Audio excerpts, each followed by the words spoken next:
कुछ सवाल आज हम लोग मोशन अंडर ग्रेविटी खत्म करेंगे और मोशन अंडर ग्रेविटी में कुछ सवाल बहुत ही इम्पॉर्टेंट हैं। नहीं, पहले जो बचे हुए कॉन्सेप्ट के क्वेश्चन है वो करवाने दो मुझे, फिर मैं आपके डाउट्स लूँगा। तो जैसे एक बड़ा ही फेमस सवाल हमारी बुकलेट में है, बहुत ही, मैं चाहता हूं आप सभी अपने नोट्स में वो सवाल लिखें।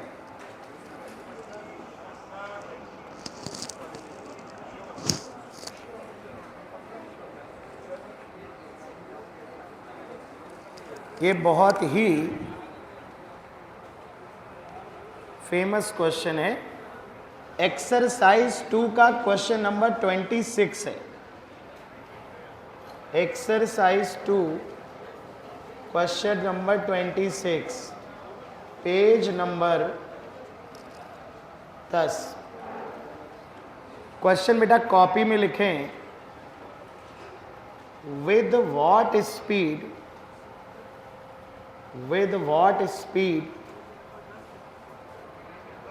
और स्टार लगाएं, इसको रिवाइज जरूर करें। With what speed should a body be thrown, should a body be thrown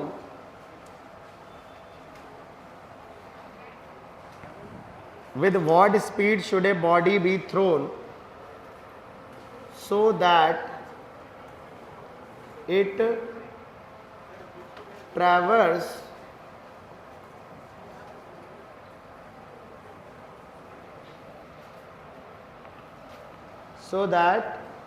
distance traversed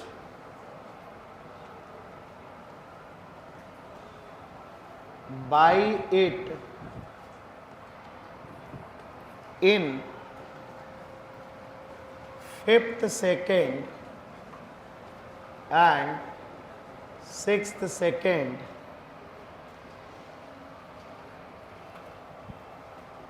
is equal। ये काफ़ी अच्छा सवाल है और इसमें आपको थोड़ा सा अच्छा सोचना है बेटा। इस क्वेश्चन को अच्छे से पढ़ो और मुझे बताओ कि ये कैसे पॉसिबल हो सकता है और क्या आपके मन में इसको पढ़ के क्या विचार आ रहे हैं। क्या साहिल सर का है, हटा दो बेटा। एक बात बताओ मुझे, एक बहुत सरल सी बात समझना बेटा, मेरी बात जो मैं कह रहा हूं। अगर मैं 5, जब मैं पूछ रहा हूं बस उसका जवाब दो, समझ आ जाएगा। अगर मैं 5 मीटर पर सेकंड की रफ्तार से दौड़ रहा हूं तो मैं 1 सेकंड में कितना दौड़ूंगा? 5 मीटर। अगर मेरी रफ्तार 5 मीटर पर सेकंड है और कांस्टेंट है तो मैं 1 सेकंड में कितना चलता हूं? और कांस्टेंट है तो हर 1 सेकंड में कितना चलूंगा? तो 5 सेकंड, फिर 5 सेकंड, फिर 5 सेकंड। चलो वेरी गुड, अच्छा जवाब दिया। अगला जवाब दो। अगर मेरी रफ्तार बढ़ रही है, पहले 5, फिर 6, फिर 7 बढ़ रही है, लगातार बढ़ रही है, तो क्या मैं पहले 1 सेकंड में अगर 5 मीटर चला हूं तो अगले 1 सेकंड में 5 ही चलूंगा कि 5 से ज्यादा कि 5 से कम? लगातार बढ़ रही रफ्तार, लगातार। तो बताओ अगले सेकंड में 5 की 5 से ज्यादा, उसके अगले सेकंड में उससे ज्यादा, उसके अगले सेकंड में। क्या कभी भी ऐसा होगा कि लगातार 2 सेकंड की डिस्टेंस बराबर हो जाए? कभी भी होगा? इसको मत सोचिए, मैं जो कह रहा हूं उसको सुनिए। उसकी तरफ क्या देख रहे हैं? पहले मैं अब कॉन्सेप्ट दिखाना चाह रहा हूं आपको। अगर किसी गाड़ी की रफ्तार लगातार बढ़ रही है, क्या ऐसा संभव है कि 1 सेकेंड हो फिर अगला 1 सेकेंड हो और दोनों में डिस्टेंस बराबर हो? क्या हो सकता है? Not possible. अब उल्टा सोचो, उल्टा। एक गाड़ी की रफ्तार लगातार घट रही, कंटिन्यूअस डिक्रीज हो रही, तो वो गाड़ी 1 सेकेंड में जितना चलेगी अगले 1 सेकेंड में कम चलेगी कि ज्यादा? स्लो होती है। उसके अगले सेकेंड में, उसके अगले सेकेंड में बराबर तो नहीं हो सकती ना। लेकिन यहां तुम देखो, अब मुझे अगले सवाल का जवाब दो, इस क्वेश्चन पे आता हूं। बॉल को जब मैं ऊपर उछाल रहा हूं तो ऊपर जाते समय बॉल की रफ्तार लगातार घटती है कि नहीं? लगातार घटती है। कितनी घट जाती है? 0। तो अगर मैं कहूं ऊपर जाते समय, सिर्फ ऊपर जाते समय, शब्दों पे ध्यान देना, सिर्फ ऊपर जाते समय 1 सेकंड में जो बॉडी चलेगी अगले 1 सेकंड में उससे कम चलेगी, स्लो होती जा रही है। असंभव है कि तुम्हें अपवर्ड जर्नी में 2 ऐसे सेकंड मिल जाएं कि जिनमें डिस्टेंस बराबर हो। असंभव है, मिल ही नहीं सकते। चूंकि ऊपर जाते समय रफ्तार लगातार घट रही है, so there is no possibility कि तुमको 2 लगातार सेकंड मिल जाएं ऊपर जाते समय जिनमें डिस्टेंस बराबर हो। Not possible, not possible at all. इसी तरह से नीचे गिरते समय लगातार 2 सेकंड ऐसे कभी हो ही नहीं सकते कि जिनमें दोनों का डिस्टेंस बराबर हो। यानी ये जो 2 सेकंड है, 5वां सेकंड और 6वां सेकंड, ये ना तो दोनों अपवर्ड जर्नी का हिस्सा हो सकते हैं, ना ही दोनों डाउनवर्ड जर्नी का हिस्सा।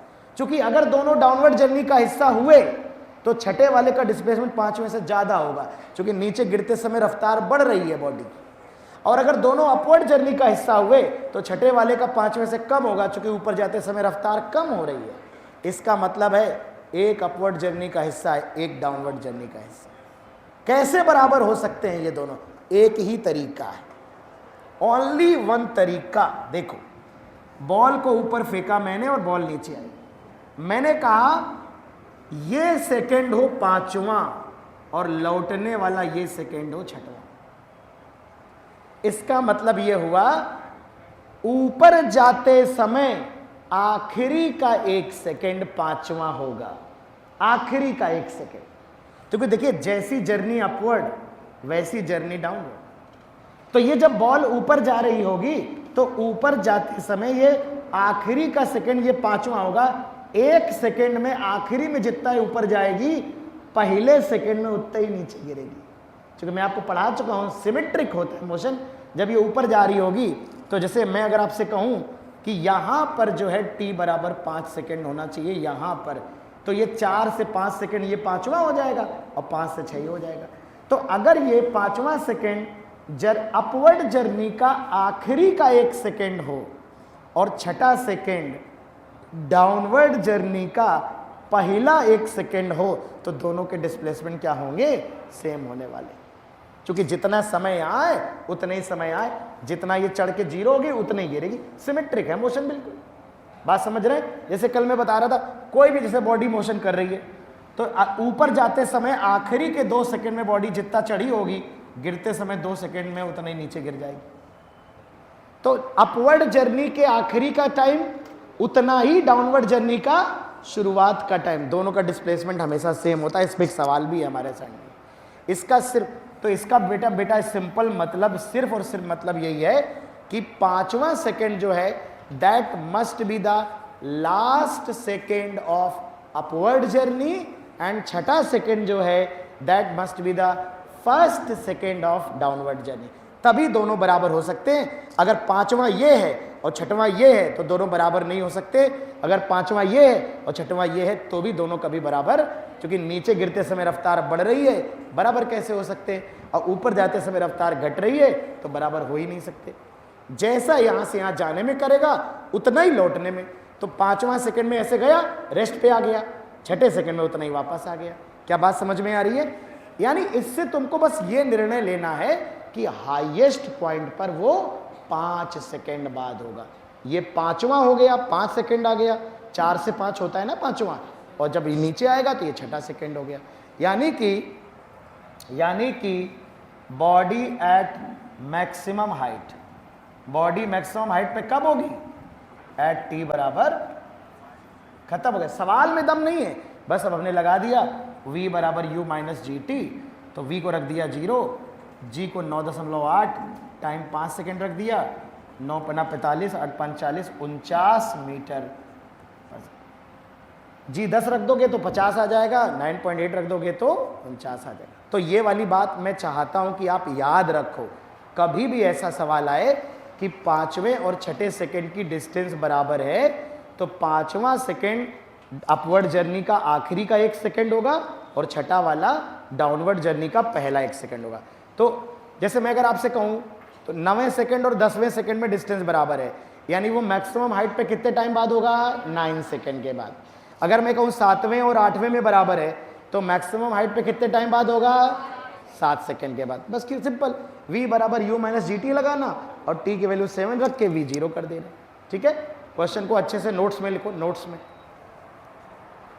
इंपॉर्टेंट है ये। मतलब ये जिस बच्चे ने किया नहीं है अपने घर पे, तो एग्जाम में अगर पहली बार आ गया तो सोच नहीं पाएगा। वो जिसने सॉल्व किया है वही सोच पाएगा।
नोटेड। अब देखिए गैलीलियो ट्रिक की हम बात करेंगे। हाँ, क्या एक्सप्लेन करना, ऐसा हम क्या बता देंगे जो मैंने 4 बार में नहीं बताया? हाँ देखो, बहुत सिंपल बात है। देखो ऊपर जाते समय लगातार स्पीड घट रही है, तो ऊपर जाते समय 2 सेकेंड लगातार हो ही नहीं सकते कि डिस्टेंस बराबर हो। पांचवा और छठा लगातार है ना 2, तो अगर पांचवा मान लो ऐसा है, छठा ऐसा है, तो हमेशा ये वाली डिस्टेंस इससे कम होगी। तो हम ये डिसाइड कर चुके हैं कि ऊपर जाते समय पांचवा छठा लगातार नहीं मिल सकते, कि पांचवा मिल जाए फिर अपवर्ड छठा मिल जाए। इसी तरह नीचे आते समय रफ्तार बढ़ रही है, तो पांचवें से ज़्यादा होगा हमेशा छठे में, यानी पांचवें और छठे दोनों ना तो अपवर्ड जर्नी का हिस्सा हो सकते हैं ना डाउनवर्ड जर्नी का। तो पक्की बात है पांचवा अपवर्ड वाले का है, छठा डाउनवर्ड वाले का है। तो पांचवा सेकंड, अब पांचवा अगर आप लगातार 2 सेकंड है ना, तो पांचवा कैसे होगा? अपवर्ड जर्नी का आखिरी का 1 सेकंड होगा। अब मैं ये बता चुका हूं कि जैसी जर्नी अपवर्ड होती वैसी डाउनवर्ड होती है, यानी जैसे यहां से यहां जाने में जितना टाइम लगेगा उतने टाइम ही लौटते समय यहां से यहां आ जाएगा। तो अगर 1 सेकंड में ये यहां से यहां गया था तो लौटते समय 1 ही सेकंड में यहां से यहां आ जाएगा। तो ये 1 सेकंड और ये 1 सेकंड बराबर होते हैं, हमेशा याद रखो। तो हमने कहा अगर पांचवा सेकंड अपवर्ड जर्नी का आखिरी सेकंड ले ले और छठवां डाउनवर्ड जर्नी का पहला 1 सेकंड ले ले तो बराबर हो जाएगा। यही एक संभावना है, दूसरी संभावना ही नहीं। तो इससे हम निष्कर्ष पे आ गए कि जो पांचवा सेकंड होगा वो आखिरी सेकंड होगा किसका? अपवर्ड जर्नी का। यानी 5 सेकंड बाद बॉडी कहाँ होगी? हाईएस्ट पॉइंट पे। तो वेलोसिटी 0 कर दी हाईएस्ट पॉइंट। अब ये याद कर लो तुम ये बात, अब इसको याद कर लो कि जब भी ऐसा सवाल आएगा कि 7वें और 8वें सेकंड में बराबर है तो 7 सेकंड बाद हाईएस्ट पॉइंट पे होगा वो। 10वें 11वें पे बराबर है तो 10 सेकंड बाद हाईएस्ट पॉइंट पे होगा।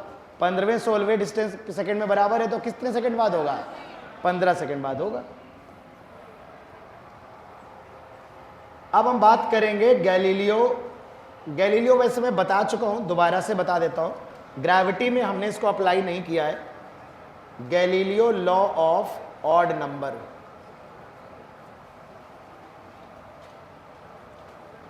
गैलीलियो ने एक बात बताई थी, जो बात मैं एक्सप्लेन कर चुका हूं, मैं इसलिए दोबारा बस इसका स्टेटमेंट लिखूंगा, समझाऊंगा और एप्लीकेशन की बात करूंगा। बेटा गैलीलियो ने क्या कहा था? गैलीलियो ने कहा था कि अगर किसी, याद है ना आप लोगों को, मैंने बताया था 3 कंडीशन थी गैलीलियो, बताओ कौन कौन सी थी? एक तो रेस्ट से स्टार्ट हो, दूसरा एक्सेलरेशन कांस्टेंट हो, तीसरा टाइम इंटरवल। अब सारे लोग मेरी बात सुने ध्यान से। गैलीलियो ने कहा था कि अगर किसी बॉल को, किसी बॉडी को रेस्ट से छोड़ा जाए, कैसे छोड़ा जाए? चाहे ग्रेविटी में छोड़ दो, चाहे हॉरिजॉन्टल सरफेस पे चला दो, चाहे इंक्लाइंड प्लेन पे चला दो, इंक्लाइंड प्लेन पे। शर्त यह है कि एक्सेलरेशन कैसा होना चाहिए? जो कि यहां पर किसके बराबर होगा? जी के। तो अगर मैं एक बॉल को रेस्ट से छोड़ूं, रेस्ट से, और इस बॉल को टी टाइम गिरने दिया जाए, टी टाइम, मान लो ये बॉल h1 हाइट गिरती है, h1, और यहां से यहां तक गिरने में इसको टी टाइम लगता है, यहां से यहां तक गिरने में टी टाइम लगता है। फिर पहले टी सेकंड में अगर ये h1 गिरती है, दूसरे टी सेकंड में यहां से यहां तक का टाइम फिर से टी है, ये h2 गिर रही दूसरे टी सेकंड में, तीसरे टी सेकंड में फिर ये h3 गिर रही है, h3। तो गैलीलियो ने कहा था कि बराबर टाइम इंटरवल में जो वो डिस्टेंस कवर करता है, जो वो हाइट गिरेगा, एंड सो ऑन 1:3, वो ऑड नंबर के अनुपात में होता है, 1, 3, 5, 7, 9, 11 एंड सो। मतलब ये हुआ बेटा कि अगर हम किसी बॉल को रेस्ट से छोड़े, ध्यान रेस्ट शर्त है, एक तो रेस्ट से छोड़ना है आपको, रेस्ट से, दूसरा एक्सेलरेशन कैसा होना चाहिए, कौन, और टाइम इंटरवल बराबर बराबर बराबर। मान लो एक बॉल को तुमने यहां से छोड़ा और तुमने 5 सेकंड गिरने दिया, 5 सेकंड, तो पहले 5 सेकंड में अगर दूरी h1 गिरा, अगले 5 सेकंड में h2, अगले 5 ही लेना है हर बार, 5 सेकंड में h3, अगले 5 सेकंड में h4, तो h1, h2, h3, h4, h5, h6 का जो अनुपात होगा, जो रेशियो होगा, वो विषम संख्याएं यानी ऑड नंबर के रेशियो में होगा। तो ऑड नंबर बताओ जरा क्या होती है बेटा? 1, 3, 5, 7, 9, 11, 13, 15, जो 2 से विभाजित ना हो, जो 2 से डिवाइड ना हो। इसका अगर मैं इसको सरल भाषा में लिखना चाहूं, तो अगर मैं मान ले रहा हूं कि लेट, मान लो h1 जो है वो x के बराबर है, x मान लिया हमने, तो बताओ h2 कितनी होगी? फिर बताओ कितनी होगी? 3x। तो h3 कितनी होगी? अगली वाली, अगली वाली, अगली वाली। तो अगर हम मानना चाहें तो हम पहली वाली को x, दूसरी वाली को 3x, 5x, 7x, 9x ऐसे मान सकते हैं। अनुपात का मतलब होता है इस रेशियो में होंगे। कितने होंगे वो कोई भी हो सकता है, वो हम देखेंगे कि इंटरवल क्या है। अच्छा दूसरी बात समझो, ये जो इंटरवल है यहां से यहां तक का वो t है, यहां से यहां तक का t है, यहां से यहां तक का t है। इसे प्रूव भी कर सकते हैं, मैं प्रूव नहीं कराऊंगा, कदापि नहीं कराऊंगा, आप इसको याद रखेंगे बहुत अच्छे से। तो t से ये t की वैल्यू कितनी होगी ये उन्होंने नहीं कहा। उन्होंने कहा आप 2-2 सेकंड ले सकते हो, पहले 2 सेकंड, अगले 2 सेकंड, अगले 2 सेकंड, तो भी रेशियो यही रहेगा। आप 10 सेकंड, अगले 10 सेकंड, अगले 10 सेकंड, अगले 10 सेकंड ले सकते हो, तो भी सेम रहेगा। शर्त यह है कि इंटरवल ऑफ टाइम जो होना चाहिए वो बराबर बराबर होना चाहिए। यह शर्त नहीं है कि इंटरवल ऑफ टाइम 1-1 सेकंड का हो सकता है, 2-2 सेकंड हो सकता है, 3-3 हो सकता है, घंटा भर ले लो, कोई टेंशन वाली बात नहीं है। बट घंटा भर इसलिए ज़्यादा हो जाएगा, फिर बहुत ज़्यादा ऊंचाई से फेंकना पड़ेगा, और उतनी ऊंचाई में तो फिर किलोमीटर्स में आएगा बहुत ज़्यादा, और जी की वैल्यू बदल जाएगी। तो बेसिकली हमारा मिनट और सेकेंड की बात करेंगे, तो मिनट और सेकेंड की बात हो रही है यहाँ पर। तो बेसिकली आपको सिंपल ये बात याद रखनी है, ये गैलीलियो ने, मैंने बताया था उस जमाने में बताई थी बात जब न्यूटन साहब ने हमारी ये जो इक्वेशन हम पढ़ रहे हैं ये डिराइव नहीं करी थी, और ये काफ़ी अच्छा इंपॉर्टेंट स्टेटमेंट था और इससे हम काफ़ी चीज़ें समझ जा रहे थे, तो इसलिए ये वाली बात हम गैलीलियो के नाम से ही याद रखते हैं। इस पे एक ही सवाल ऐसा है जो सबसे ज़्यादा फेमस है, जो नीट की परीक्षा और जेईई मेन दोनों की परीक्षा में पूछा जाता है। कभी छत से बारिश में बूंदें टपक रही होती हैं, टप टप टप, कभी बिल्डिंग से बॉल गिर रही होती हैं और आपको 3-4 बॉल गिरा देगा, फिर कहेगा इस बॉल की पोजीशन बताओ, उस बॉल की पोजीशन बताओ, इस तरह की बातें आपसे करेगा। तो सबसे पहले तो आप इस ट्रिक को लिखेंगे, क्या है मैं लिख देता हूं, आप नोट करिए। सबसे पहले तो मैं समराइज कर देता हूं जो मैंने बताया है। अगर किसी बॉल को रेस्ट से छोड़ा जाए, कांस्टेंट एक्सेलरेशन से बॉल मूव कर रही हो और इक्वल टाइम इंटरवल दिए जाएं, तो बॉल के द्वारा चली गई डिस्टेंस या डिस्प्लेसमेंट का जो अनुपात होता है वो ऑड नंबर के रेशियो में होता है, 1 3 5 7 9 11 13 15, ठीक है ना। तो हम यहां कह सकते हैं if a body starts from rest with a constant acceleration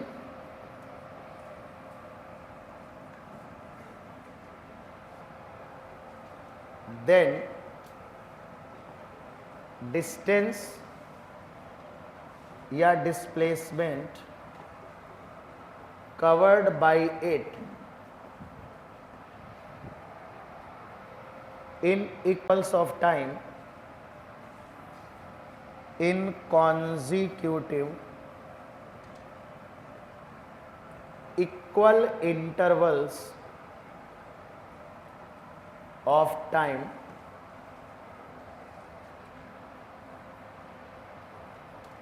are in ratio of odd numbers, 1:3:5.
If a body starts from rest with a constant acceleration, then displacement or distance covered by it in consecutive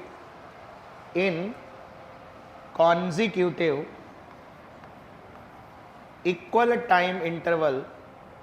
intervals of time are in ratio 1:3:5. तो rest से छोड़ा जाना चाहिए, acceleration constant होना चाहिए और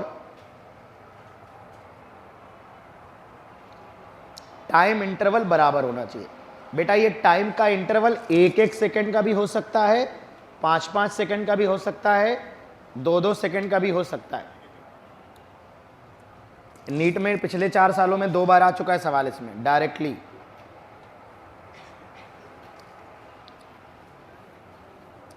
एक बार तो सीधे रेशियो ही पूछ लिया था, एक 2021 या 22 में यही पूछ लिया था, 1:1357।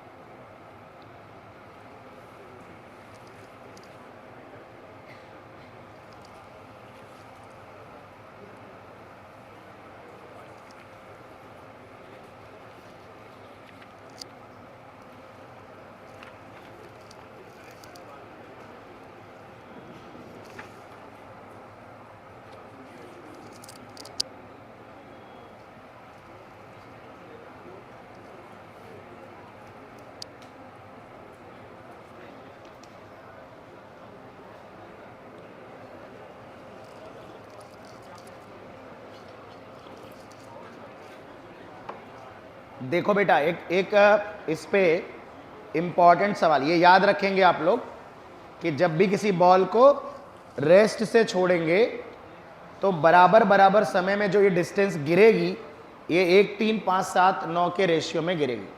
अप्लाई कैसे करते हैं देखो। अच्छा, क्वेश्चन फ्रेम करने से पहले मैं थोड़ा सा तुम्हें आइडिया देना चाहूंगा। मान लो हम तुमसे कहें बॉल को हमने यहां से छोड़ा रेस्ट से और ये हमारी x डिस्टेंस नीचे गिर गई बॉल। पहले एक सेकंड में x गिरी। क्या तुम मुझे बता सकते हो अगले 1 सेकंड में कितना गिरेगी? जोर से बोलो। Very good. अगले 1 सेकंड में? अच्छा, क्या आप मुझे यह बता सकते हो, थोड़ा कम जोर से बोलो। तो अगर मैं आपसे कहूं कि एक बॉल को हमने रेस्ट से छोड़ा है, तीसरे सेकंड में जो डिस्टेंस कवर करेगा, तीसरे सेकंड में, वो पहले सेकंड का कितने गुना है? 5 गुना है। पक्की बात? चौथे सेकंड में 7 गुना। पहले सेकंड का डिस्प्लेसमेंट का चौथे में कितने गुना होगा? अगर मैं उल्टा बोल दूं कि एक बॉल को हमने गिराया और बॉल हमारी कुछ n सेकेंड तक गिरी, n सेकेंड, तो वो आखिरी के सेकेंड में जो डिस्टेंस गिर रही है वो पहले के सेकेंड में जो डिस्टेंस में गिरी थी उसका 9 गुना गिर रही है। तो बताओ जर्नी कितने सेकेंड की है? पहले फिर सुनो। हमने कहा एक बॉल को छोड़ा गया, ड्रॉप किया गया। देखिए, एक सवाल मैं आपको लिखाऊंगा जिसे 2 तरह से कर सकते हो, देख के टिक कर सकते हो, करके टिक कर सकते हो। मैंने कहा कि एक बॉल को मैंने रेस्ट से छोड़ा बेटा, रेस्ट से, और बॉल जमीन पे पहुंच रही है। मैं ये कह रहा हूं कि बॉल के द्वारा आखिरी के 1 सेकेंड में चली गई दूरी पहले 1 सेकेंड में चली गई दूरी का 9 गुना है। तो बताइए कुल कितने सेकेंड तक बॉडी ने जर्नी कवर की? 5 सेकेंड। अब इन्होंने कहा पहला 1 सेकेंड का 9 गुना है, तो तुम एक सेकेंड के इंटरवल बना दो। 1 second, 1 second, 1 second, 1 second, 1 second के बना दो। तो पहले 1 सेकेंड में अगर x होगा तो फिर 3x होगा, अगले 1 सेकेंड में 5, फिर 7 और 9x। इन्होंने कहा पहले 1 सेकेंड का 9 गुना है। क्या यही आखिरी है? यही आखिरी है क्या? 1 सेकेंड ये हो गया, एक ये हो गया, एक ये, तो टोटल कितने सेकेंड की जर्नी हो गई? 5 सेकेंड की जर्नी हो गई। इस सवाल को सिंपल ऐसे सोच के आंसर कर सकते हो। मेरा दावा है कि बहुत से बच्चे हमारे भारतवर्ष में ऐसे होंगे, 5 से 10 हजार बच्चे जो पढ़ेंगे और ऐसे टिक कर देंगे, लेकिन बाकी के बच्चे उसको लगाएंगे nth सेकेंड का फॉर्मूला। फिर ये अभी मैं करके दिखाऊंगा आपको कैसे करेंगे। दोनों तरीके बताऊंगा, ऐसा नहीं है। मेरा टारगेट ये है कि सवाल सही हो। जिनका डायरेक्ट पढ़ के नहीं टिक कर पा रहे हैं वो करके टिक करें, ठीक है ना। तो एक सवाल, आइए सवाल लिखते हैं, इसको अप्लाई करते हैं गैलीलियो को।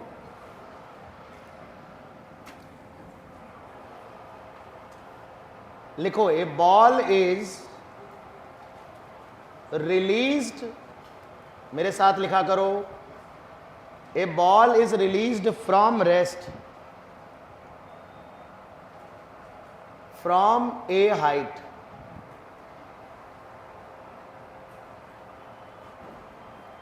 if distance traveled by it in last second। बेटा लास्ट सेकेंड का मतलब समझते हो ना? आखिरी का 1 सेकेंड, आखिरी का 1 second is 11 times the distance covered in first second।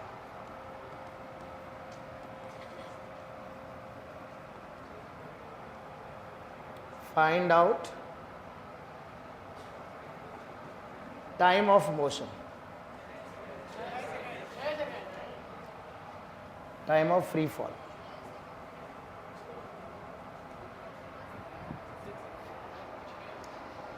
कितना आएगा? कितने लोगों को 6 आ रहा है? यही चाहता हूं कि मैं देख के टिक कर दो बस आंसर। तो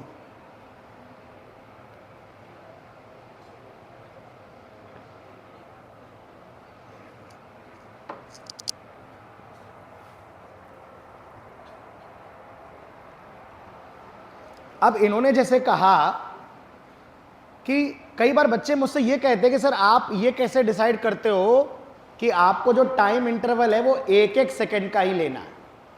तो तुम ध्यान से देखो कि जो दो इंटरवल दिए गए हैं, लास्ट सेकंड का मतलब हुआ आखिरी का 1 सेकंड, अब फर्स्ट सेकंड का मतलब हुआ पहला 1 सेकंड। दोनों इंटरवल एक ही 1 सेकंड के हैं, तो बाकी भी 1-1 सेकंड के ही बनाओ यार, अगर गैलीलियो लगाना है। तो मैं क्या कर रहा हूं, मैं जर्नी को 1-1 सेकंड के इंटरवल में तोड़ रहा हूं। तो बॉल जब हमने छोड़ी होगी तो पहले 1 सेकंड में अगर एक्स गिरी होगी, एक्स भी ना लिखो, सीधे ऐसे लिखा करो 1 3, बोलो क्या लिखे, 1 3 5 7 9 11 30। कह रहा पहले 1 सेकंड में जो डिस्टेंस कवर करी है उसका 11 गुना। अनुपात ही तो है ये भैया, डिस्टेंस ना समझ लेना है, क्या है ये, अनुपात है। तो 11 गुना है, तो क्या यही है वो आखिरी का सेकंड? कह रहा आखिरी सेकंड में जो डिस्टेंस है पहले का 11 गुना है। क्या यही वो खुशनसीब आखिरी सेकंड है? जोड़ो कितने सेकंड हो गए total journey, 1 2 3 4 5 6, answer is 6 second. यानी बॉल हमारी 6 सेकंड में जमीन से हिट कर गई। क्या मैं ये नहीं पूछ सकता अब कि बताओ बेटा कितनी हाइट से फेंका था हमने, इसको छोड़ा था? अब क्या है, H बराबर यूटी प्लस, यही तो लगाओगे, U क्या रख दोगे, 0। अगर हमसे हाइट भी पूछा जाए मुन्ना, तो हम टाइम की वैल्यू रख के हाइट निकाल लेंगे। ये भी तो पूछ सकता था कि कितनी हाइट से फेंका। अरे बताओ, तो आंसर क्या आएगा भैया, 180 मीटर।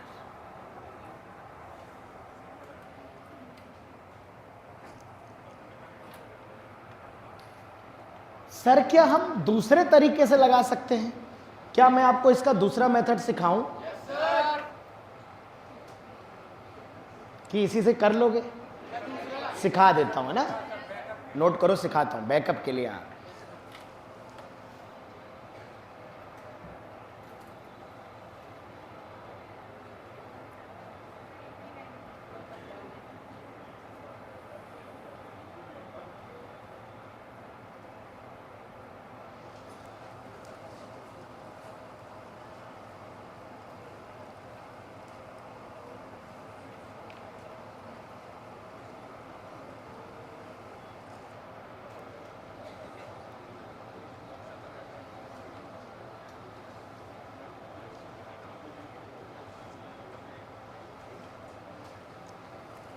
अच्छा, एक क्वेश्चन का आंसर ओरली दे दो, फिर मैं इसका, चलो पहले बता देता हूँ, पहले इसका दूसरा मेथड बता।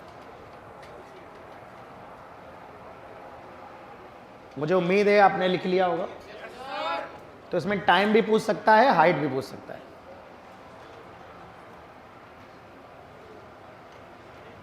कोई लिख रहा है क्या? लिखो।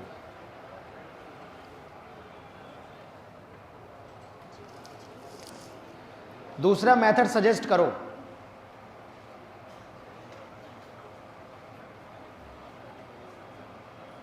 बताओ देशवासियों।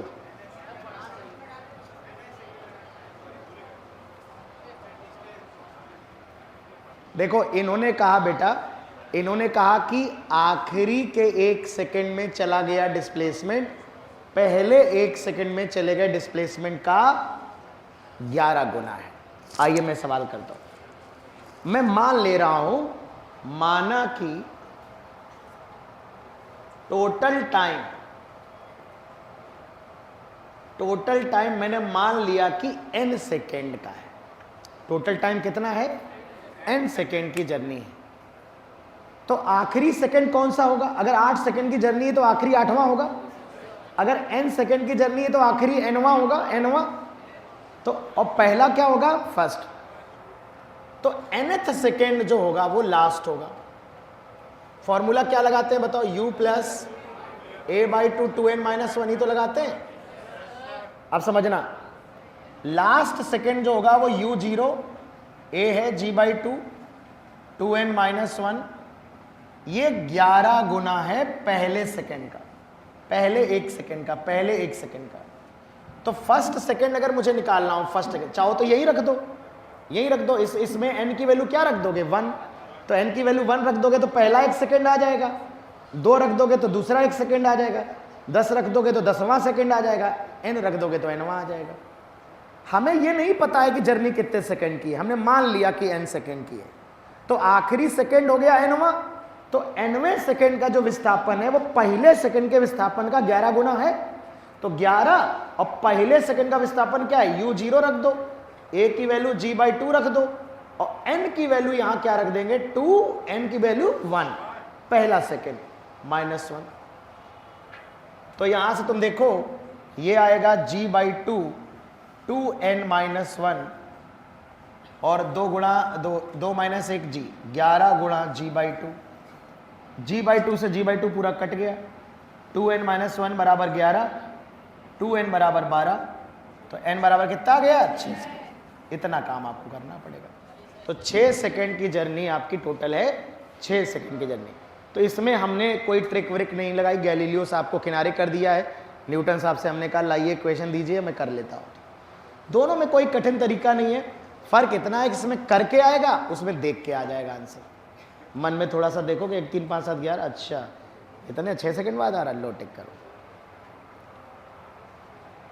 तो बेटा ये डिस्प्लेसमेंट इन nth सेकेंड है ना, ये फॉर्मूला मैं आपको पढ़ा चुका हूं, displacement in nth second.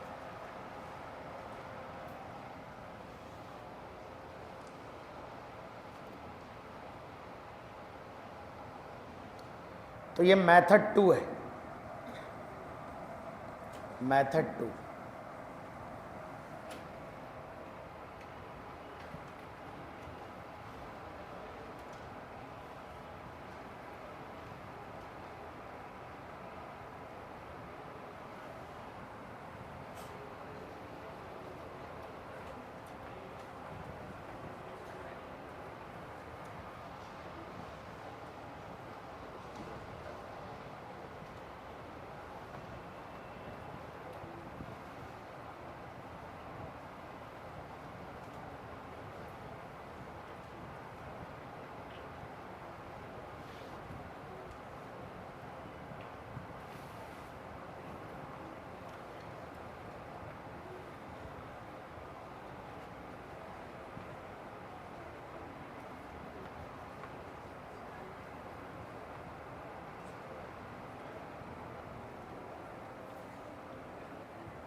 Okay बेटा, अब एक काफ़ी इम्पॉर्टेंट क्वेश्चन है, ये हमारे असाइनमेंट में मैं यही क्वेश्चन डिस्कस करना चाह रहा हूँ।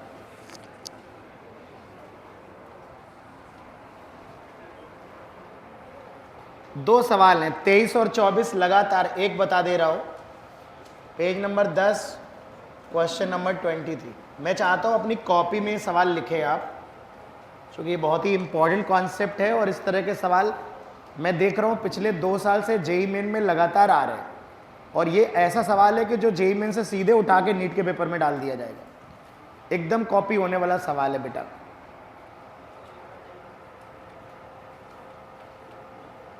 Drops of water falls from the roof of a building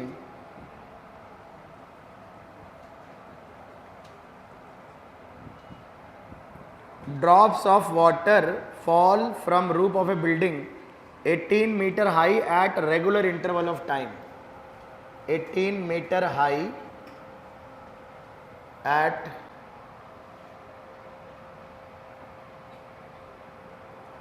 regular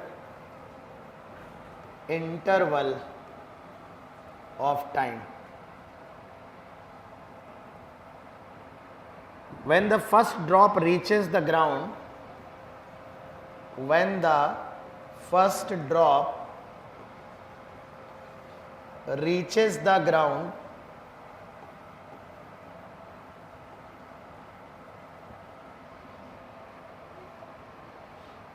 at the same instant,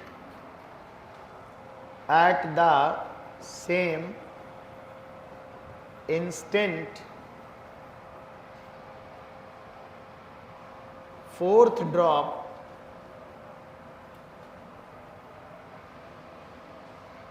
begins to fall. What are the distances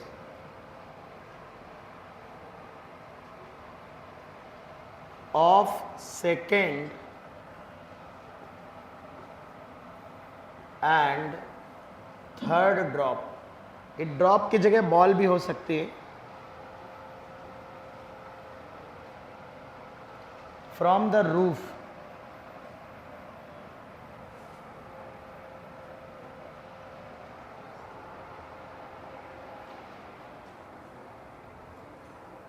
notes में लिखो बेटा, नोट्स में.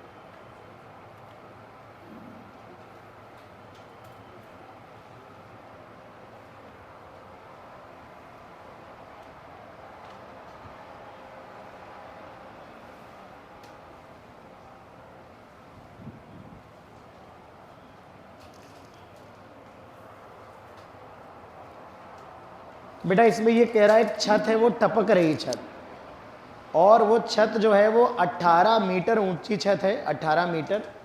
उससे बूंदें गिर रही हैं, बूंदें रेगुलर इंटरवल पे गिर रही हैं. रेगुलर का मतलब होता है बराबर time interval, regular interval of time. अब ये कह रहे हैं कि जब पहली बूंद जब गिरी थी, जब वो जमीन से टकरा रही है, उसी समय चौथी बूंद बस गिरने वाली है, गिरना स्टार्ट कर रही है. तो पहली, फिर दूसरी, पहली गिरी होगी, उसके बाद दूसरी होगी, उसके बाद तीसरी और चौथी. तो पहली अगर जमीन पे है और दूसरी छत से गिर रही है, तो चौथी छत से गिर रही है, तो दूसरी और तीसरी बीच में ही कहीं होंगी ना. तो हमें इसमें पूछा जाता है कि बताओ ये purely designed for the Galileo method. इस सवाल को आप किसी भी और मेथड से करेंगे तो आपको 10 गुना कठिन पड़ने वाला है, 10 गुना. ये बनाया ही, इसका निर्माण ही गैलीलियो के लिए किया गया कि आपको मजबूर कि भाई आप गैलीलियो से करिए आप इस सवाल को. आइए मैं आपको दिखाता हूं. ये मान लीजिए बच्चों ग्राउंड है, ग्राउंड. ये मान लीजिए बिल्डिंग की छत है और यहां से बूंदें टपक रही हैं. यहां से बूंद गिरी होगी, फिर उसके बाद दूसरी, तीसरी, चौथी. पहली बूंद यहां होगी, पहली के जस्ट ऊपर होगी दूसरी बूंद. ये फर्स्ट ड्रॉप है, फर्स्ट. ये सेकेंड ड्रॉप है, फिर ये थर्ड होगी और ये फोर्थ ड्रॉप गिरने वाली है, पहली चौथी बूंद गिरने वाली. मुद्दा ये है कि दो बूंदों के बीच में जो टाइम इंटरवल है वो बराबर बराबर है. ऑफ कोर्स ये ऊपर का टाइम इंटरवल है, शुरुआत वाला. जब आप ऊपर से छोड़ोगे तो पहला इंटरवल यही होगा ना. हर बॉल फर्स्ट इंटरवल में इतना ही गिरी होगी ना, और ये उसके बाद वाला टाइम इंटरवल होगा, ये उसके बाद वाला टाइम इंटरवल होगा. तो क्या आप मुझे बता सकते हो कि अगर मैं ऊपर से इसे x मान लूं तो मुझे इसे कितना मानना चाहिए और इसे मुझे कितना मानना चाहिए? लेकिन छत की जो ऊंचाई दी गई है वो तो 18 मीटर दी गई है. क्या ये टोटल बता सकते हो कितना है? x प्लस 3x प्लस, क्या इसे 18 के बराबर कर दूं? बताओ. तो 9x इक्वल टू कितना हो गया बेटा?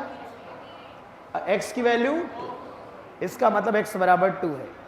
अब मुझे छत से बताना है, छत से, तो तीसरी वाली बॉल छत से कितना नीचे होगी? तो थर्ड वाली बॉल की जो डिस्टेंस होगी छत से वो x के बराबर होगी 2, और सेकेंड वाली बॉल की जो डिस्टेंस होगी छत से x प्लस 3x कितना होगी बताओ? 4x, और x बराबर 2 रख दोगे तो कितना आएगा? 8। तो x बराबर 2, ये x प्लस 3x 4x हो जाएगा। 4x की वैल्यू क्या हो जाएगी? 8। चाहे जितनी बूंदें हो ऐसे अरेंज कर दो बूंदों को, पहली, दूसरी, तीसरी, चौथी, पांचवी बॉल हो, बूंदे ऊपर से डिस्टेंस बना दो, x कुछ भी मान लो, d 3d 4d, ये x 3x 5x 7x 9x जितनी भी बूंदे हो उसके हिसाब से टोटल जोड़ोगे तो इस हाइट के बराबर होगा। टोटल को जोड़ा, x आ गया आराम से। अब नीचे से पूछे तो नीचे से लिख दो, हो सकता है नीचे से पूछता, तो नीचे से देखो दूसरे वाले का कितना होगा? 5x, तो 10 हो जाएगा। तीसरे वाले का 5 3 8x 16 हो जाएगा, 8 दूनी 16। अरे समझ पा रहे हो क्या? लेकिन इन्होंने छत से पूछी, छत से डिस्टेंस, तो छत से इसकी डिस्टेंस हो जाएगी x और इसकी x प्लस 3x 4x हो जाएगी। ये थर्ड वाले की है, ये सेकंड वाले की डिस्टेंस। लिख लो फटाक से, और 24 नंबर सवाल को खुद से करके दिखाओ।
क्वेश्चन नंबर 24 देखो,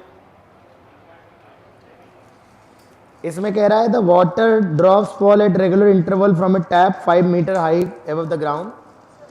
इसमें जब तीसरी वाली छोड़ रही तब पहली वाली ग्राउंड पे पहुंच रही है। 3 बूंदे हैं, तीसरी वाली गिर रही जब, क्वेश्चन नंबर 24 में कह रहा है कि जब पहली वाली जमीन से गिर रही है तो दूसरी नल है, नल, ये नल, तो ये नल 5 मीटर ऊपर है, तो ये तीसरी वाली है थर्ड, ये सेकंड है। तो कह रहा है जब पहली वाली जमीन से टकरा रही है तो बताओ दूसरी वाली की ग्राउंड से हाइट कितनी है, ये बतानी है।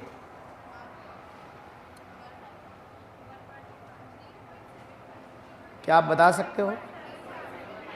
3.75। सभी का आंसर सुनना है मुझे बेटा। इस वाली डिस्टेंस को क्या मानोगे? x। इस वाले को बेटा क्या मानोगे? टोटल 5 है बेटा, तो क्या करोगे बताओ? x प्लस 3x बराबर, तो x बराबर आएगा 5/4 बेटा, 1.25 बेटा। 5/4 1.25 होता ही नहीं जानते? अच्छा, अब 3x बताओ कितना? ये जमीन से ऊंचाई पूछी, जमीन से, तो जमीन से कितना होगा? 3x। तो सेकेंड वाले का हाइट होगा 3x, तो 1.25 गुणा 3 कर दो, 3.75 आ जाएगा। एग्जैक्ट सेम सवाल आया मेंस में, मुझे लग रहा है डेटा भी यही था।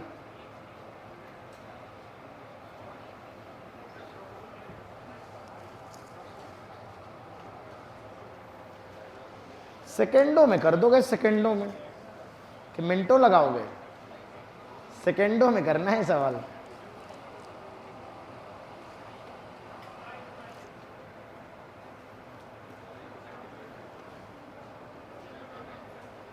जो मुझे कराना पहले मुझे वो कराने दो। जो कॉन्सेप्ट है, डाउट्स मैं लूंगा आपके, 27 भी कराऊंगा, है हमारी लिस्ट में है वो भी। ये इस पेज पे 23 से लेके 29 तक सारे सवाल बहुत यूनिक है, वेरी वेरी इंपॉर्टेंट। 23 से लेके 29 तक all the questions are unique. मतलब ये सीधे सीधे ऐसे एग्जाम में मिलेंगे पर उससे हुए। लो बेटा कर लो हमें।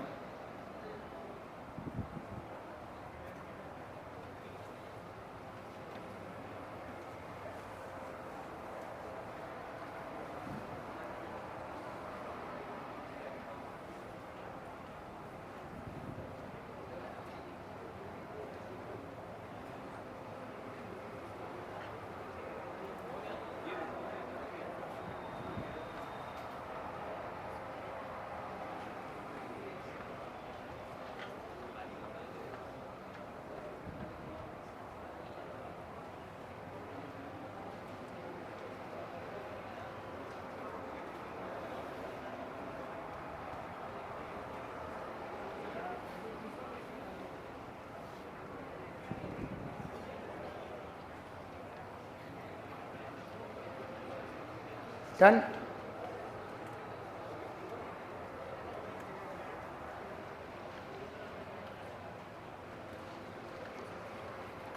अब हम एक बहुत ही महत्वपूर्ण डिस्कशन करने जा रहे हैं,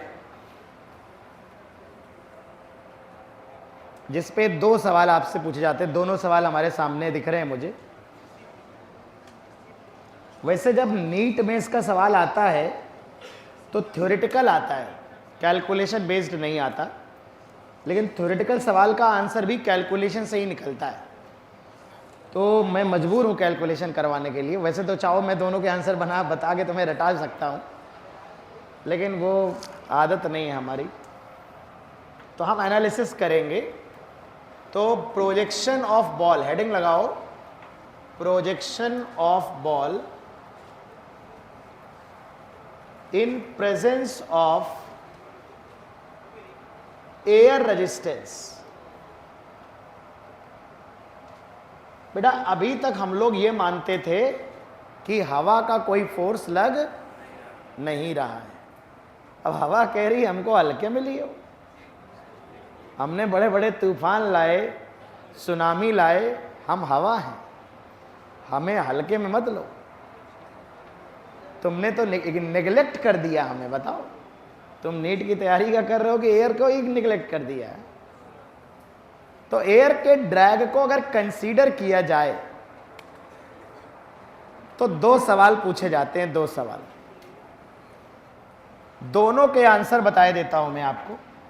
पहला सवाल कि जब बॉल ऊपर जाएगी और फिर बॉल नीचे आएगी तो ऊपर जाने में समय टी अप लगता है। टी अप बोलूंगा मैं इसे, ऊपर एसेंट, टाइम ऑफ एसेंट बोलते हैं।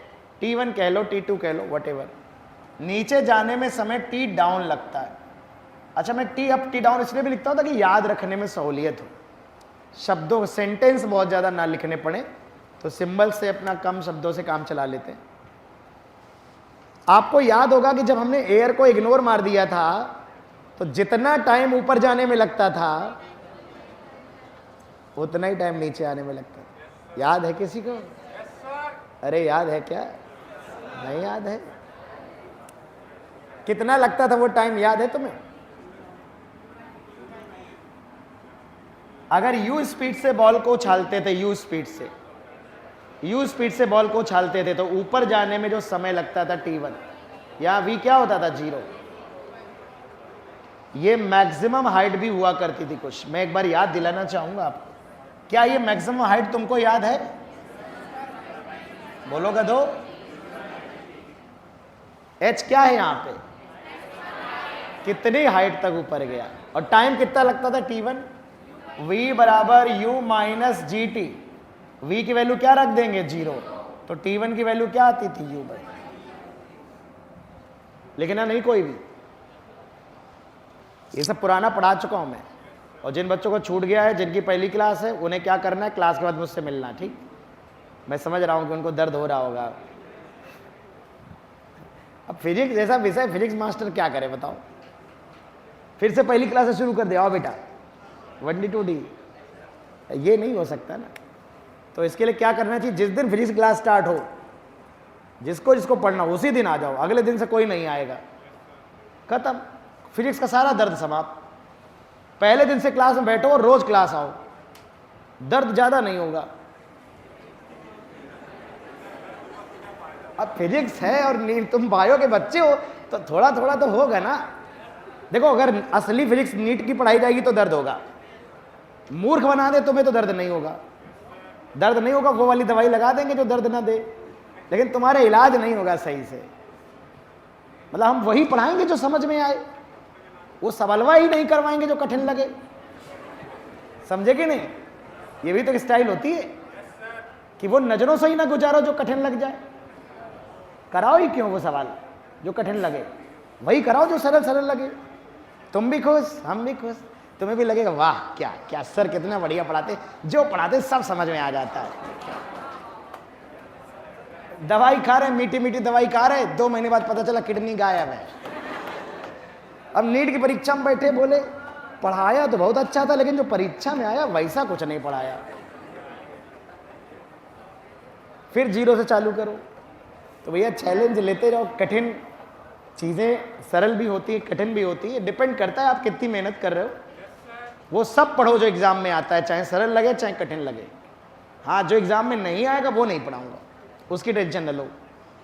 तो बेटा अब देखो, मैं कुछ यहाँ बता रहा हूँ तो मैं कुछ सोच के बता रहा हूँ, कुछ रिलेट करना चाह रहा हूँ, अभी 1 मिनट में समझ, इसलिए मुझे पुरानी बातें याद करानी पड़ रही। ये हम सब ने पढ़ा है ना।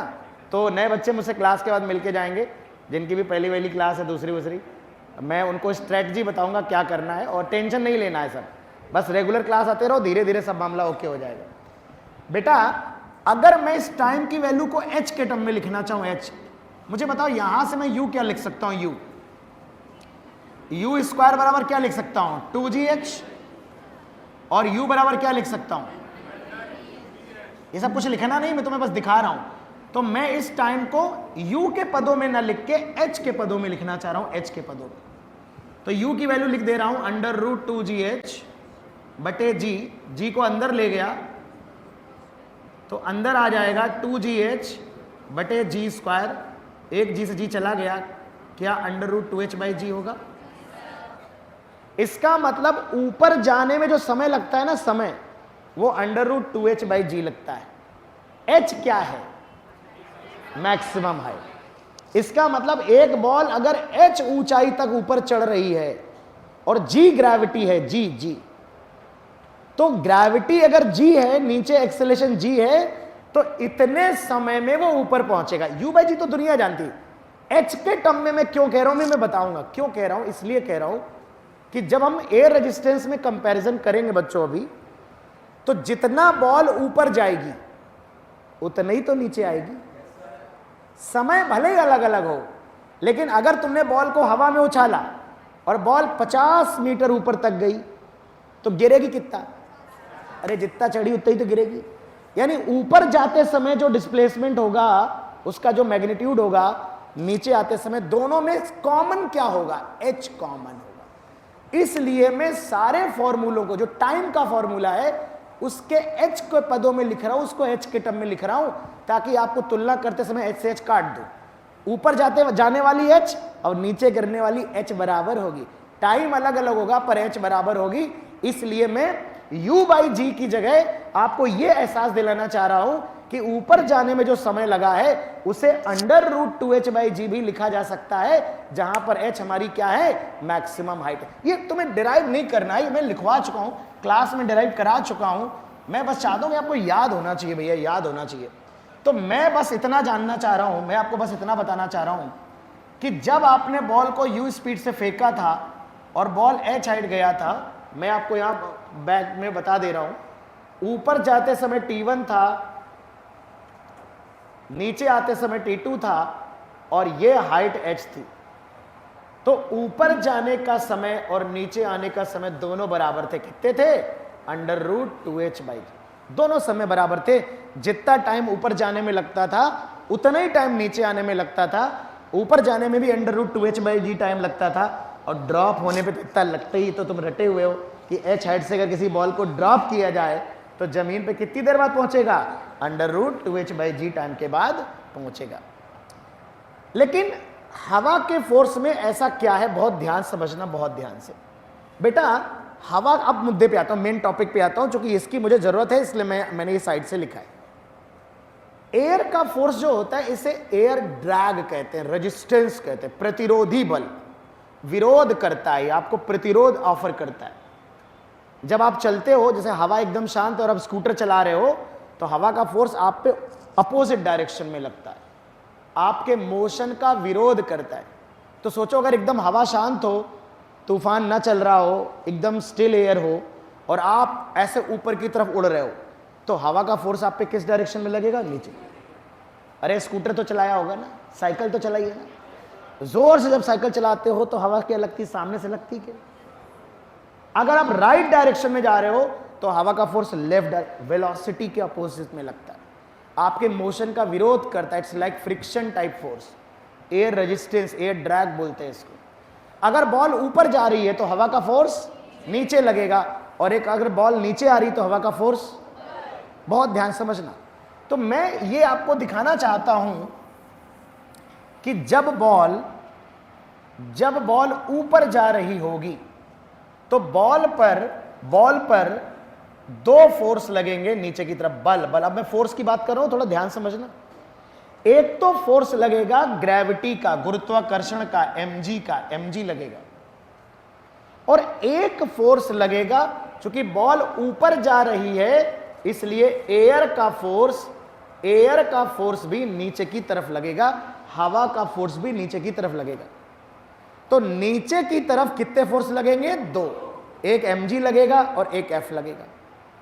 क्या तुम जानते हो कि F बराबर ma होता है? किसी बॉडी पर लगने वाला फोर्स होता है मास इनटू। तो बेटा अगर मुझे एक्सेलेरेशन निकालना हो तो मैं क्या करूंगा बताओ? फोर्स को मास से डिवाइड करूंगा क्या मैं?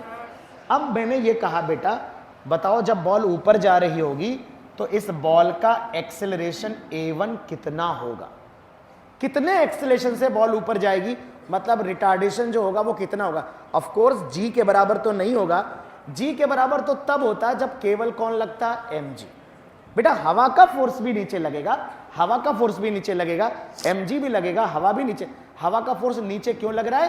क्योंकि बॉल ऊपर जा रही है, बॉल की वेलोसिटी ऊपर की तरफ है और एयर उसका विरोध करेगी।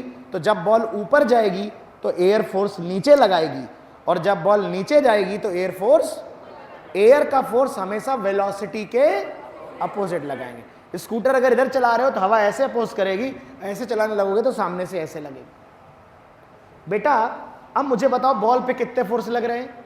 एक एयर का, एक mg का। तो जो नेट फोर्स होगा, नेट फोर्स, तो मैं अब लिखने जा रहा हूं acceleration is equal to net force या resultant force divide by mass. तो a1 लिखने जा रहा हूं, ध्यान देना। mg और हवा दो के फोर्स मैंने जोड़ दिए, चूंकि दोनों सेम डायरेक्शन में लग रहे हैं तो मैंने जोड़ दिए। इतना फोर्स लग रहा है, ये नेट फोर्स है। और अगर मैं इस फोर्स को मास से डिवाइड कर दूं तो इसका एक्सेलरेशन आ जाएगा। मास से इसको डिवाइड करूंगा तो g आएगा, और एयर का फोर्स बटे मास कुछ और भी आएगा। इसका मतलब ये हुआ, ये देखो, ये हो गया ग्रेविटी के कारण एक्सेलरेशन और ये हवा के कारण F एयर बटे मास।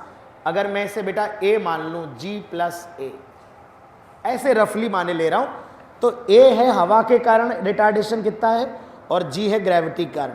इसका मतलब ये हुआ बेटा, जब बॉल हमारी ऊपर जा रही है, ऊपर, तो बॉल का रिटार्डेशन g नहीं है इस बार, कितना है? g से ज्यादा है, g प्लस समथिंग है, g प्लस a है।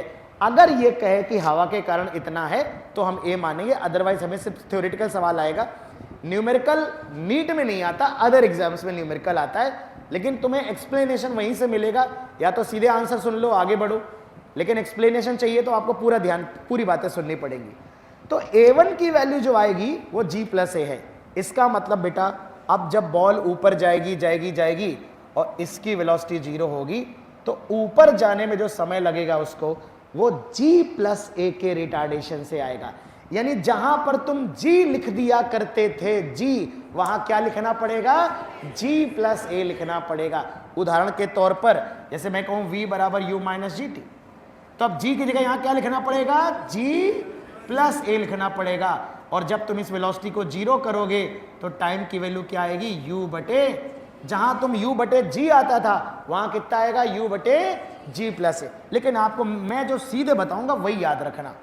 तो बेटा अपवर्ड टाइम कितना होगा, अपवर्ड टाइम, अगर ये बॉल h हाइट ऊपर जा रही है, अगर ये बॉल h हाइट ऊपर जा रही है तो अपवर्ड जर्नी का टाइम आता है, ये मैं चाहता हूं आप रटें, आप याद कर लें इसको। अगर बाई चांस क्वेश्चन आ गया तो ये अभी मैंने थोड़ी देर पहले आपको बताया था कि जो अपवर्ड जर्नी का टाइम था वो कितना था, √2h बाई जी।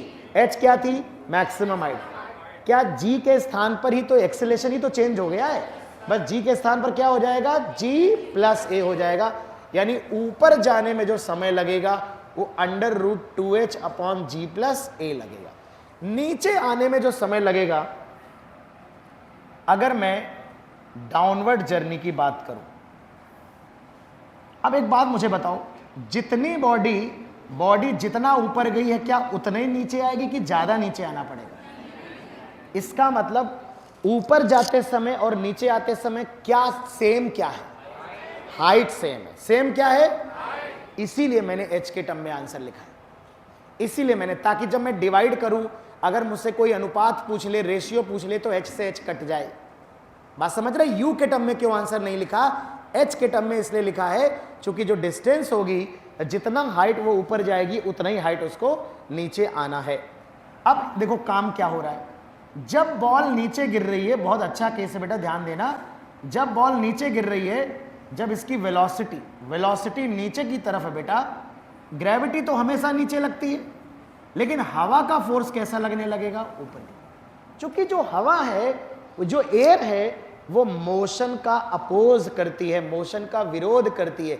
अगर मोशन ऊपर की तरफ हो रहा था तो एयर का फोर्स नीचे लग रहा था, अगर मोशन नीचे होने लगेगा तो एयर का फोर्स, इसीलिए तो इसको रेजिस्टेंस कहते हैं, एयर रेजिस्टेंस, यानी गति का विरोध करने वाला फोर्स, इसीलिए तो इसको रेजिस्टिव फोर्स बोला जाता है। फ्रिक्शन की तरह ये मोशन का विरोध कर रहा है। तो बेटा जब बॉल नीचे गिरेगी, नीचे गिर रही होगी, तो ग्रेविटी तो नीचे ही घसीटी के, उसकी डायरेक्शन तो बदल नहीं जाएगी, लेकिन हवा के फोर्स की डायरेक्शन अब नीचे नहीं लगेगी, किधर लगेगी, ऊपर, क्योंकि इसकी डायरेक्शन हमेशा वेलोसिटी के अपोजिट।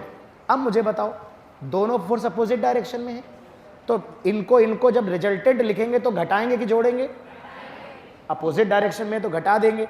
तो गिरते समय अगर मुझे A2 निकालना हो, A2 जैसे मैंने A1 निकालना है, तो मुझे फोर्स लिखना होगा mg में से हवा का फोर्स घटा देंगे, फोर्स को मास से डिवाइड कर देंगे,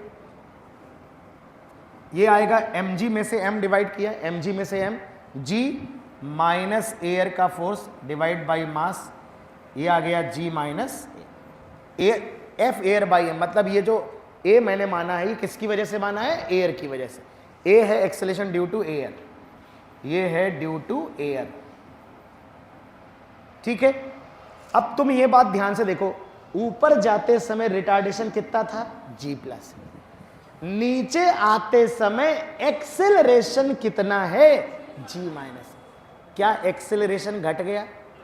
जितने जोर से तुमने ब्रेक लगाए थे उतना जोर से एक्सेलरेट नहीं कर रहे हो, कम। ऐसे सोचो, अगर आपने हचक के ब्रेक लगा दिए तो गाड़ी 100 की रफ्तार से चल रही थी और मान लो 100 मीटर चल के रुक गई, अब वापस तुम्हें 100 मीटर कवर करना है, लेकिन तुम एक्सेलरेटर धीरे दबाओ, धीरे धीरे चल रहे हो, तो अगले 100 मीटर कवर करने में समय ज़्यादा ही तो लगेगा। कॉमन सेंस से भी सोच सकते हो कि जितनी दूरी हम ऊपर गए थे उतनी दूरी वापस आना है, लेकिन जितना रिटार्डेशन से हम चले थे, जितना जल्दी जल्दी स्पीड कम कर रहे थे, हम बढ़ा नहीं रहे उतनी रफ्तार से, सेम एक्सेलेरेशन से अगर वापस आते तो टाइम बराबर लगता। चूंकि कम एक्सेलेरेशन से वापस आ रहे हैं, त्वरण कम है, जी माइनस है, हवा आपकी बार विरोध कर रही है, हमारे ग्रेविटी और हवा दोनों सेम डायरेक्शन में थे यहाँ पे, अब ग्रेविटी तो नीचे है, हवा उल्टा लग रही है। तो चूंकि रिटार्डेशन से एक्सेलेरेशन कम है, इसलिए नीचे आते समय जो समय लगेगा वो ज्यादा लग जाएगा, बिकॉज चलना तो उतना ही है, चलना तो उतनी डिस्टेंस है, पर एक्सेलरेशन कम है तो रफ्तार धीरे धीरे बढ़ेगी, रफ्तार धीरे धीरे बढ़ेगी तो समय ज्यादा लगेगा। मैं बाकायदा कैलकुलेट करके दिखा देता हूं। एच हाइट इसको गिराना है, एच हाइट। अब मुझे बताओ एच हाइट गिरने में कितना टाइम लगता था? √2h/g। अब जी की जगह क्या आ जाएगा? जी की जगह क्या आ जाएगा? चाहो तो इक्वेशन लगा सकते हो भैया, h बराबर डाउनवर्ड में लगा रहा हूं, s बराबर ut प्लस हाफ at²। तो भैया h हाइट गिरना है। अब मुझे बताओ जब यहां से गिरेगा तो यहां तो जीरो ही होगी ना वेलोसिटी, हाईएस्ट पॉइंट से गिर रहा है, हाईएस्ट पॉइंट पे वेलोसिटी क्या थी? जीरो। और मुझे बताओ जब गिर रहा है तो हाफ, इसको जीरो लिख देता हूं मैं, a की वैल्यू कितनी लिखूंगा मैं बताओ? g माइनस ए। तो ये t डाउन है, t डाउन, ठीक है। तो बताओ t डाउन कितना हो जाएगा? ये 2 इधर आ जाएगा, √2h/g माइनस। तो इसका मतलब ये हुआ कि नीचे आने में जो समय लगेगा वो देखो इसलिए मैंने h के टर्म में लिखा है, √2h/g माइनस ए लगेगा। ऊपर जाने में जो समय लगेगा वो √2h/g प्लस ए लगेगा। अब मुझे देख के बता दो दोनों में बड़ा कौन सा है? भैया जिसका डिनोमिनेटर बड़ा वो संख्या छोटी, और जिसका डिनोमिनेटर छोटा वो संख्या बड़ी। कौन सा समय ज्यादा है? डाउनवर्ड टाइम ज्यादा है बेटा, अपवर्ड टाइम हमारा क्या है? छोटा। अगर हमें इन दोनों जो सवाल हमारे एग्जाम में अगर कोई पूछे कि सर क्या इस पे कोई न्यूमेरिकल बन सकता है, तो डाउनवर्ड टाइम या अपवर्ड टाइम और डाउनवर्ड टाइम को अगर डिवाइड मारोगे, अगर इन दोनों को डिवाइड करोगे तो 2h से 2h कट जाएगा, क्योंकि इनवर्सली प्रोपोर्शनल है। तो आप अगर ऊपर रहेगा तो g प्लस ए ऊपर नीचे रहेगा। इसको अगर देखोगे तो ये आएगा g माइनस ए ऊपर आ जाएगा, g प्लस ए नीचे रहेगा। ये इकलौता फॉर्मूला है जिसे याद किया जा सकता है, इसी पे क्वेश्चन आएगा। g है ग्रेविटी के कारण, a है हवा के कारण, a है एयर के कारण।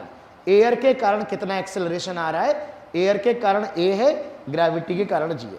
लेकिन आपके नीट में जो क्वेश्चन आएगा सिर्फ और सिर्फ इतना पूछा जाएगा कि ऊपर जाने में समय ज्यादा लगा कि नीचे आने में। इसका सरल एक्सप्लेनेशन बेटा, अगर मुझे थ्योरेटिकल एक्सप्लेनेशन देना होता तो मैं ऐसे कहता कि बेटा देखो जब ऊपर फेंकते हो तो ग्रेविटी और एयर दोनों सेम डायरेक्शन में फोर्स लगते हैं, जिससे उसका एक्सेलेरेशन बढ़ जाता है बेटा।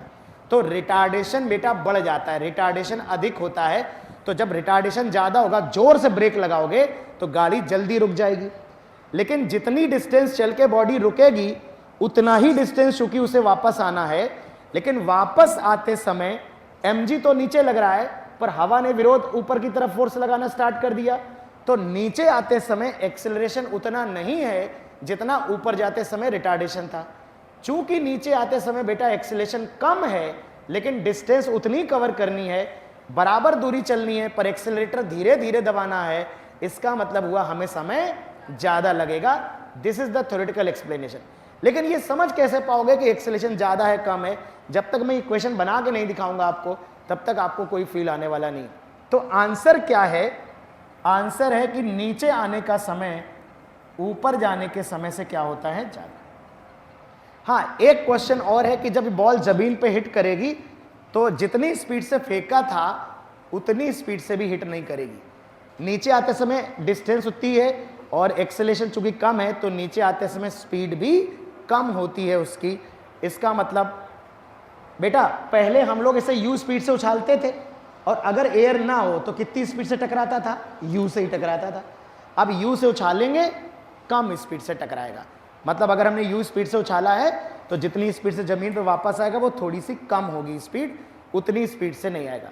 तो लौटते समय समय ज्यादा लगता है और लौटते समय स्पीड कम होती है। इस पूरे डिस्कशन कुछ लोगों के मन में चल रहा होगा कि थोड़ा लेंदी हो गया और थोड़ा ज्यादा डिस्कशन हो गया कंटिन्यूअस, निचोड़ समझो, निचोड़ कितना है, तुम्हारे काम का निचोड़ कितना है। अगर तुम एक लाइन भी नोट ना करो तो कोई आपत्ति नहीं, तुम्हारा सवाल गलत नहीं होगा, लेकिन मेरे हिसाब से अगर कोई बहुत अच्छा सवाल बना लिया जिसके चांस है अगली साल बनने के, तुम समझ ही रहे हो, तो तुम्हें नोट कर लेना चाहिए। क्या याद रखेंगे? ऊपर जाते समय रिटार्डेशन ज़्यादा है, नीचे आते समय एक्सेलेरेशन कम है। ऊपर जाते समय बॉल जल्दी रुक जाएगी, नीचे आते समय ज़्यादा लगेगा। तो डाउनवर्ड जर्नी में टाइम अधिक लगेगा, परंतु जब वो बॉल लौटेगी तो स्पीड क्या होगी? कम रहने वाली। स्पीड की प्रूविंग नहीं करूंगा मैं, वो नेसेसरी नहीं है। इतनी बातें अच्छे से लिखो, संवार के लिखो, कोई मन में डाउट है तो दोबारा से पूछ सकते हो।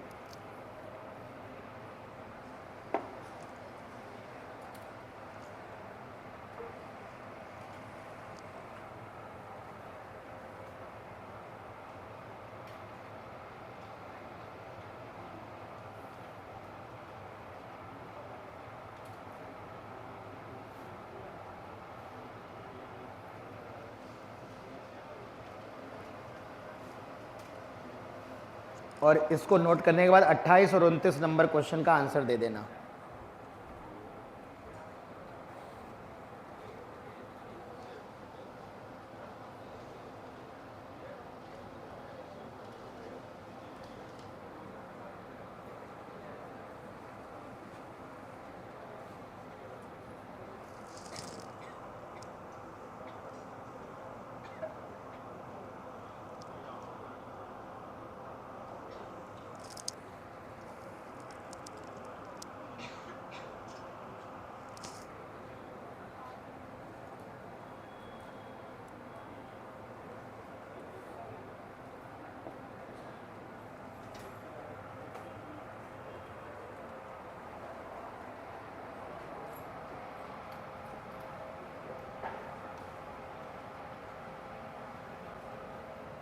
ये पहले लिखना, ये बाद में लिखना।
सीधे दो फॉर्मूले लिख लो मैं इसमें से, T up T down. T down बड़ा है टी अप से। पूरा लिख रहे हो क्या? लिख लो लिख लो। अच्छा,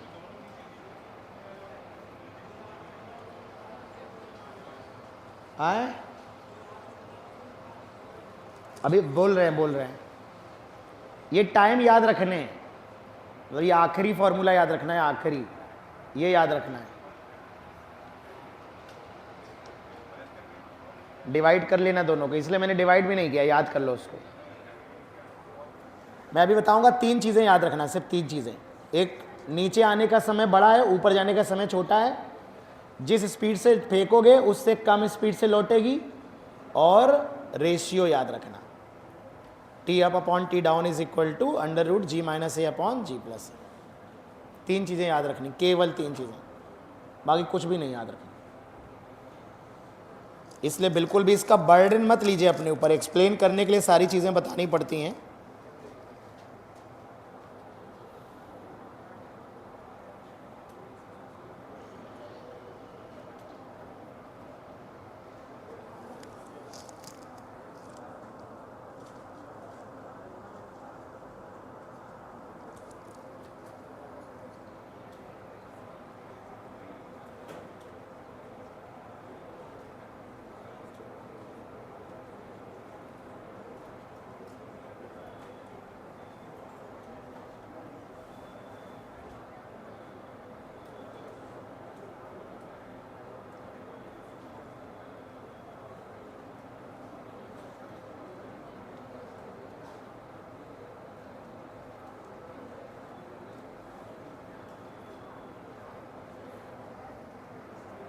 बेटा लिख लिया? इंपॉर्टेंट पॉइंट्स टू रिमेंबर, 3 बातें लिखवा देता हूं, है ना? अगर आपने खुद से लिख ली हैं तो कोई बात नहीं। क्या इधर साफ कर दूं थोड़ा सा? इधर पहले लिखा होगा ना, तो इधर साफ कर देता हूं थोड़ा सा। तो वो रेशियो भी लिख लेना। याद करने वाली बातें,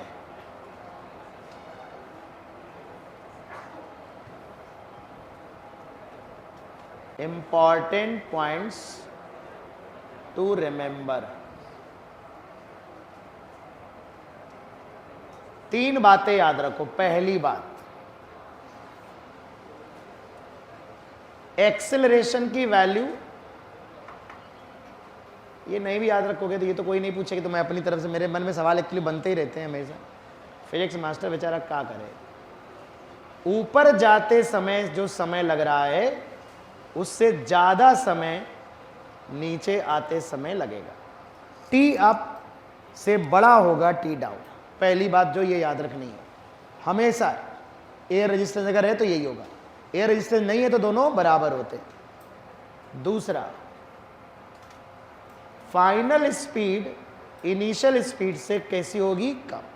मतलब यह है जितनी स्पीड से फेंकोगे उतनी स्पीड से वापस नहीं आएगा, कम स्पीड से वापस आएगा। तीसरा पॉइंट, ऊपर जाने वाला टाइम और नीचे आने वाले टाइम का जो रेशियो होता है वो G minus A upon G plus A under root होता है। A किसके कारण है? A है हवा के कारण, एयर के कारण। हवा के कारण जो एक्सेलेरेशन है वो A है, G है ग्रेविटी का। जब A की वैल्यू दे देगा तुमको, ऐसे बोलेगा एयर के कारण 2 मीटर पर सेकेंड स्क्वायर है, ग्रेविटी 10 है, तो 10 माइनस 2 10 पर। ध्यान रखना, उल्टा ना पूछ ले। पता लगा डाउन ऊपर कर दिया, आप नीचे कर दिया, तो उल्टा कर लोगे ना। यानी ये जितना भी पढ़ाया है, अगर 3 चीजें तुम्हें याद है तो सारे सवाल हो जाएंगे। बाकी जो पढ़ाया है वो काम का है, समझाने के लिए जरूरी था, लेकिन निचोड़ यही है। अगर कोई सिर्फ किसी का लक्ष्य सिर्फ सवाल करना हो तो 3 बातें याद रखो। और एक मैं अपनी तरफ से ऐड कर देता हूं कि ऊपर जाते समय, अप जाते समय जो एक्सेलेरेशन है वो ज्यादा है डाउनवर्ड आते समय जो एक्सेलेरेशन है वो उससे। क्योंकि ऊपर जाते समय क्या है? G प्लस है। मॉड इसलिए लगाया है कि तुम डायरेक्शन में प्लस माइनस से कंफ्यूज ना हो जाओ। मॉड का मतलब समझते हो? मैग्नीट्यूड। ऊपर जाते समय एक्सेलेरेशन G प्लस ए था, नीचे आते समय G माइनस ए। ज्यादा कौन था? G प्लस ए, और G माइनस ए कम था। तो ऊपर जाते समय एक्सेलेरेशन अधिक होता है, या रिटार्डेशन कह लो अधिक होता है, नीचे आते समय एक्सेलेरेशन कम। 4 बातें ज्यादा से ज्यादा पूछे, ठीक है ना? वेलोसिटी वाली बात तो वही है ना, जितनी डिस्टेंस गया था उतना ही वापस आना है, पर डिस्टेंस उतनी चल रहा है, एक्सेलेरेशन कम है। तो थर्ड इक्वेशन से आता है v square equal to u square plus 2s लगाएंगे, प्रूव हो जाएगा। फिर आधा पन्ना भरना पड़ेगा, फिर दर्द हो जाएगा तुम लोग को। तो कुछ मैंने डायरेक्ट बता दिया है तुम्हें। तो सेम डिस्टेंस चल रहे हैं पर एक्सेलेरेशन कम है, तो फाइनल स्पीड तो कम ही होगी ना। अब सवाल नंबर 28 और 29 का आंसर दो, पढ़ो और आंसर दो।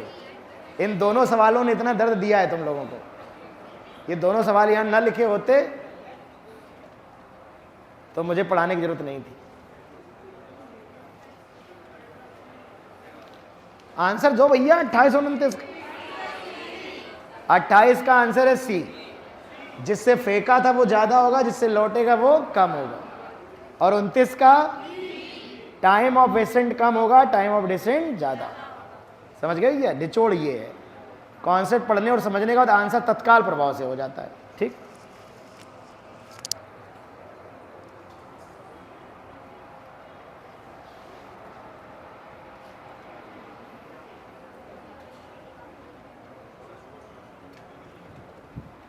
तो डब्बे में बना लो, इसी की माला जप लेना है ना। तो बिल्कुल, तो जिन लोग मन में सोच रहे थे कठिन है अब सवाल कैसे होगा, ये सब देखो, कोई भी चीज़ जब डिटेल एक्सप्लेनेशन होती है तो उसकी उसको एक्सप्लेनेशन को बस अच्छे से समझते जाया करो। ये मत सोचा करो कि ये नहीं है, समझ नहीं आएगा। सवाल करना अलग टेक्निक है, फिजिक्स के कॉन्सेप्ट को समझना अलग टेक्निक है। तो ठीक है, कुछ कॉन्सेप्ट ऐसे होते हैं जिनमें सब डिटेल में याद नहीं रखना होता आपको। सवाल तो वो कर ही दोगे कुछ ना कुछ, अगर ये बातें याद रखोगे तो सवाल तो हो ही जाएगा। बढ़े आगे बढ़े, लिख लिया सभी ने? कोई लिख रहा है? ठीक। अब एक और इंपॉर्टेंट कॉन्सेप्ट है, ये भी मैं डिस्कस कर दूं, ये टॉपिक खत्म हो रहा है यहां से। जैसे हम लोगों ने गैलीलियो वाली बात पढ़ी, क्वेश्चन नंबर 27, मैंने क्या कहा 23 से 29 सब बहुत ही अमृत वाले सवाल हैं, मतलब सारे 7 स्टार प्रॉब्लम है, सबके सब हर एक सवाल में एक एक बेहतरीन कॉन्सेप्ट यूज हो रहा है। तो जैसे हम लोगों ने गैलीलियो वाली बात पढ़ी कि अगर किसी बॉल को छोड़ा जाए रेस्ट से और बराबर बराबर समय दिया जाए, बराबर बराबर समय, तो बॉल जो डिस्टेंस कवर करेगी वो पहले 1 3 5 7 9 के रेशियो में कवर करेगी, ऑड नंबर के रेशियो में डिस्टेंस कवर करेगी, ठीक है, ऑड नंबर के रेशियो। लेकिन वहां पर हम रेशियो ले रहे हैं किसका? डिस्प्लेसमेंट का या डिस्टेंस का, बराबर क्या है? टाइम। अब हम उल्टा करने वाले हैं। अब हमसे यह कहा जा रहा है डिस्प्लेसमेंट बराबर लो, मतलब h हाइट गिराओ और टाइम की बात करो, टाइम का रेशियो बताओ, हाइट बराबर लो, मतलब पहले बॉल को h हाइट गिराओ, फिर अगली h हाइट गिरने में कितना समय लगा, फिर अगली h हाइट गिरने में, जैसे पहले बॉल 100 मीटर गिरी, 100 मीटर गिरने में t1 टाइम लगा, अगली 100 मीटर गिरने में t2 टाइम लगा, अगली 100 मीटर गिरने में t3 टाइम लगा। तो t1 t2 t3 का जो रेशियो है that is also very important. ये भी स्टैंडर्ड रिजल्ट में आता है, आपको ये भी एग्जाम के समय दिमाग में होना चाहिए। पिछले जो गैलीलियो था वो क्या कहता था? टाइम बराबर है, और रेशियो किसका बताता था? डिस्टेंस का। यहां क्या बराबर है? डिस्टेंस बराबर है, रेशियो किसका चाहिए? टाइम का। उल्टा है बस, तो आंसर भी कुछ बढ़िया सा आएगा। आओ देखते हैं। तो एक ये इंपॉर्टेंट कॉन्सेप्ट करके लिख लो,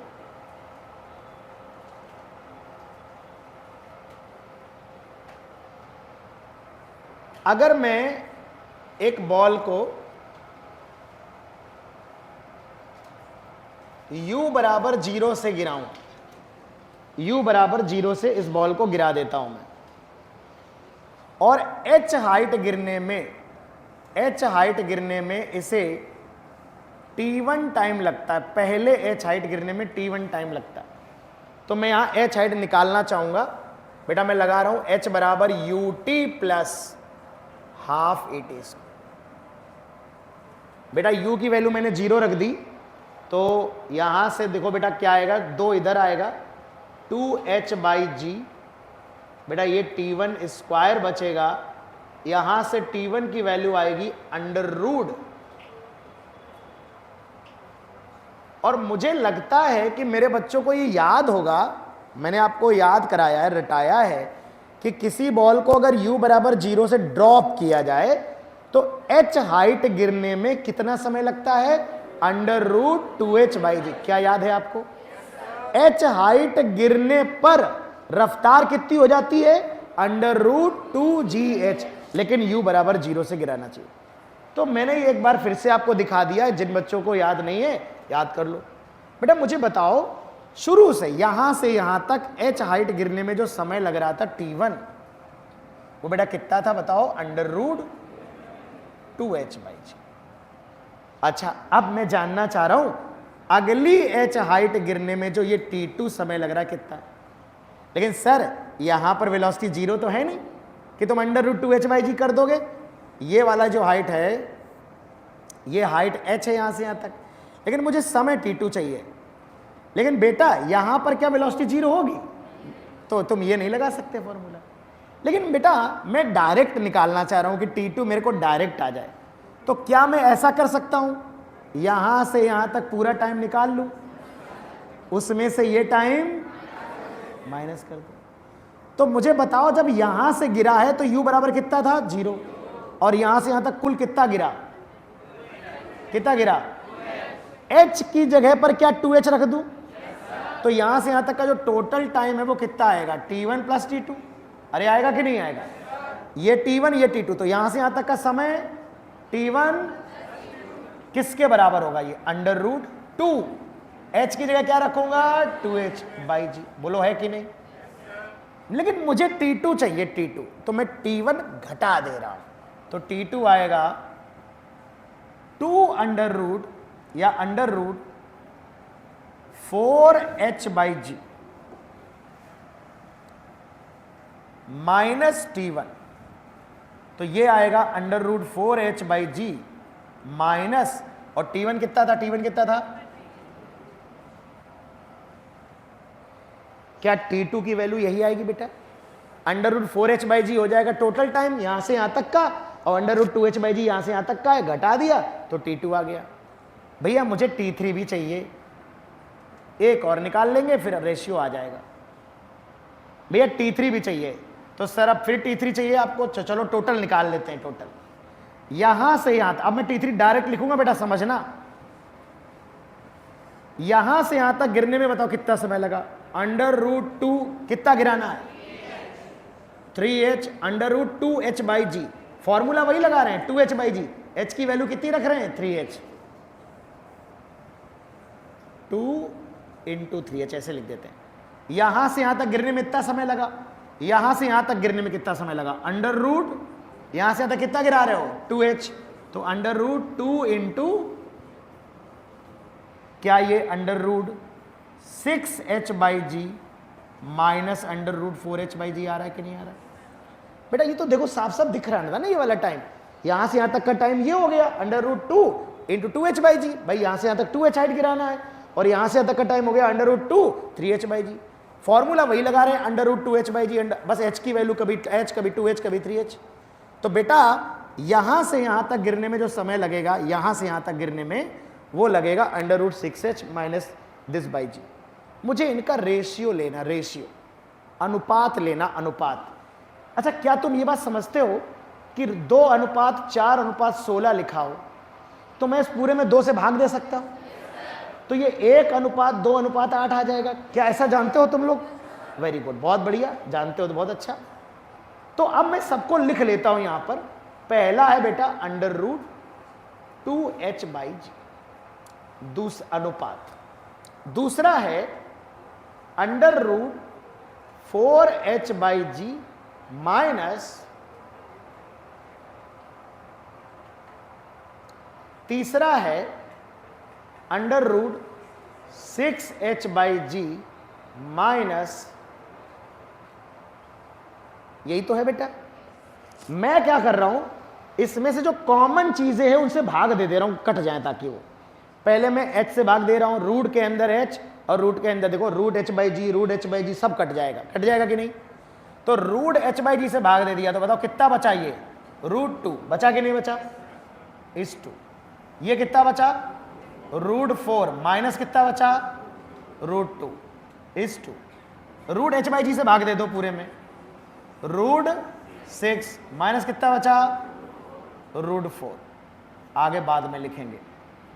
अब मैं क्या कर रहा हूं, रूट 2 से भाग दे रहा हूं पूरे में रूट 2 से, तो ये कितना हो जाएगा 1, रूट 4 बटे रूट 2, रूट 4 बटे रूट 2 क्या लिखोगे, रूट के अंदर 4 बटे 2 कितना आएगा भैया, अच्छा root a by root b हो तो पूरे में रूट लगा के a बाई b कर लेते हैं कि नहीं कर लेते,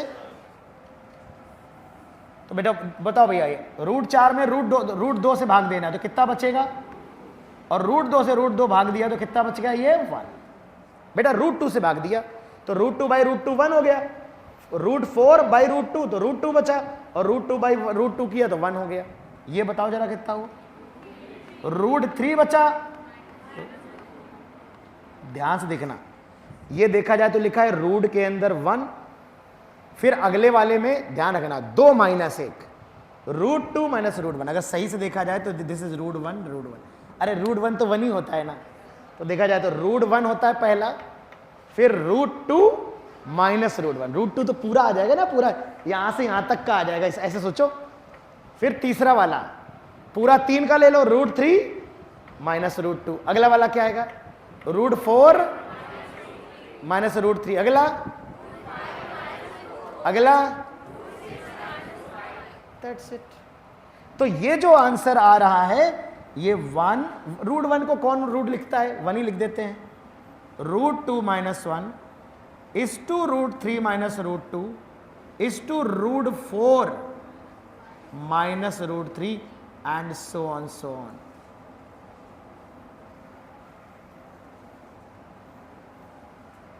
देखिए ये भी बड़ा स्टैंडर्ड रिजल्ट है। ये है दूरियां बराबर तय करनी है, समय का अनुपात है ये। T1 is to T2 is to T2। कौन सा अनुपात निकाला हमने, टाइम का। T1 is to T2 is to। तो जरा क्वेश्चन नंबर 27 को देखो, कौन सा वाला है। मुझे लगता है अब तुम देखो, मैं दावे से कह सकता हूं जिस बच्चे के 700 नंबर आएंगे ना, वो एग्जाम में नहीं सॉल्व करेगा, उसको याद होगा, वो देखेगा टिक मार देगा, उसको ये देख के याद आ जाएगा कि ऐसा कुछ क्लास में पढ़ाया था सर ने। और जो एग्जाम में सोचता है कि सवाल जाके सॉल्व करेगा, 620 630 640 घसीटता रहेगा, टाइम ही बर्बाद हो जाएगा उसका इतना। तो अगर मैंने इंपॉर्टेंट कॉन्सेप्ट लिख दिया है तो बहुत जरूरी सवाल है। तो ये 23 से 29 तक के सवाल भाई साहब एकदम स्टार प्रॉब्लम है, और मैक्सिमम जनता ने ये सवाल सॉल्व नहीं किए होंगे, सबके डाउट आ गए होंगे। कल मैंने सब टिक करा दिए थे कि मैं चाहता था एक बार मशक्कत कर लो, और बहुत से लोगों ने कर भी लिए, मुझे पता है, बहुत ही मेहनती लोग हैं आप लोग, मुझे गर्व है आप लोगों पे।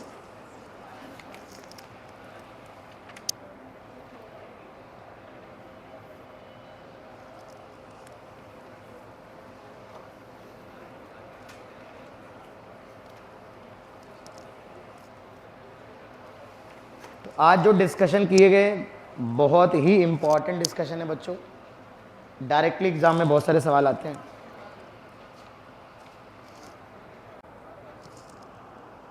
लिख लो, आराम से लिखो।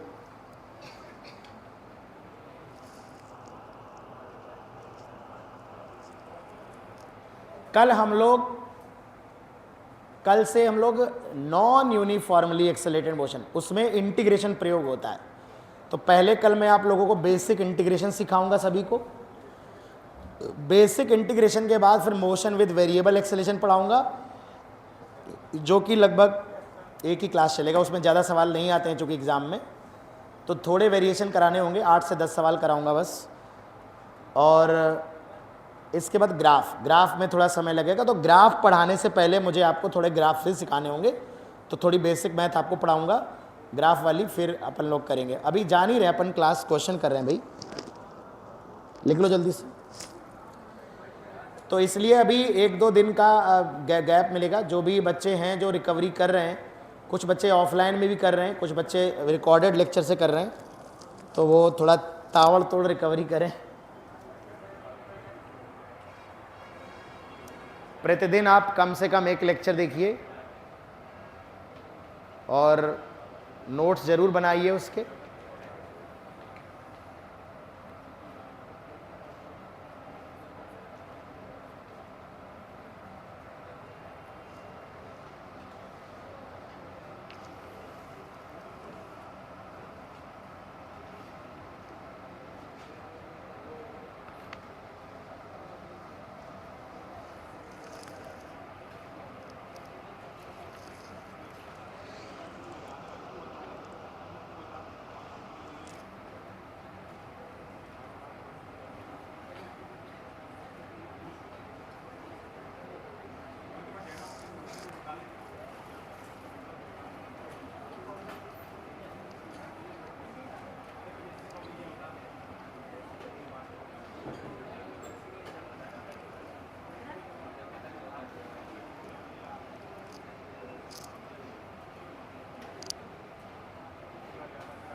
लिख लिया सबने?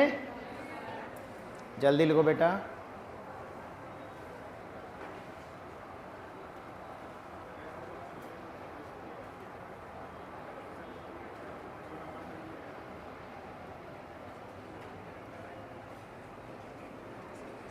इसका प्रॉब्लम स्टेटमेंट लिखवाऊं क्या है, थ्योरी लिखवा दूं थोड़ी इसमें, है ना, कुछ बातें याद कैसे रहेगा क्या था, लिखो,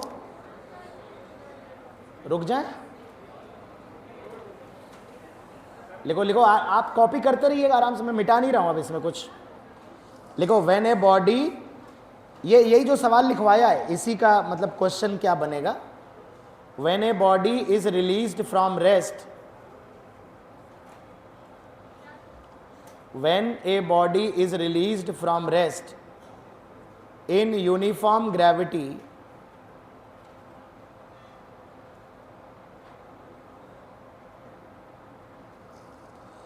when a body is released from rest in uniform gravity, comma, find out ratio of the time intervals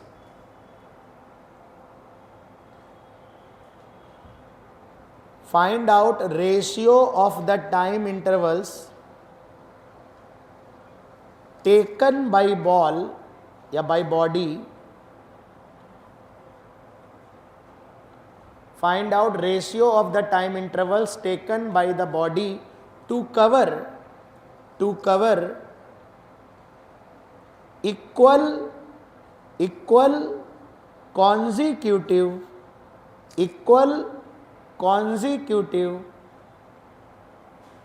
distance, consecutive equal distance, grammar थोड़ी गड़बड़ हो गई यहाँ पे, बट समझ जाओगे ना तुम लोग। इक्वल कॉन्जिक्यूटिव डिस्टेंस, ठीक है ना।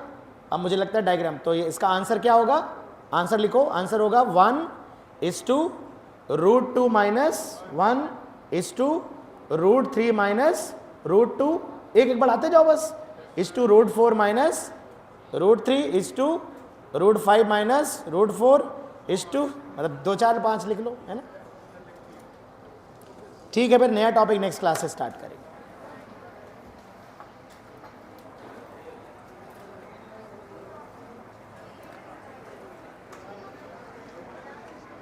तो नेक्स्ट क्लास में इंटीग्रेशन कोई मिस नहीं करेगा, इंटीग्रेशन क्लास, और जिनकी पहली क्लास है, जिनका छूटा हुआ मुझसे मिलके जाएंगे, मेरा नंबर, मुझसे लेक्चर लेके जाएंगे।